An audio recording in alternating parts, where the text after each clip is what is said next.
alternate hand and leg raise. First step, both hands or feet are hovering about 3 to 4 inches off the floor. From here, right hand will be going towards the left foot, back down, left hand to the right.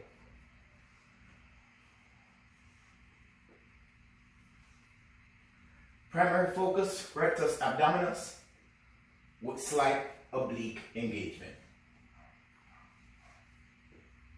Modification for an alternate arm and leg raise crunch.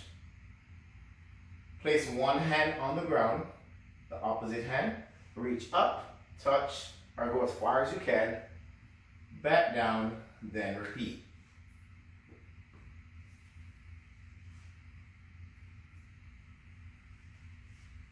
Notice again, I'm switching arms just to keep my balance on the ground.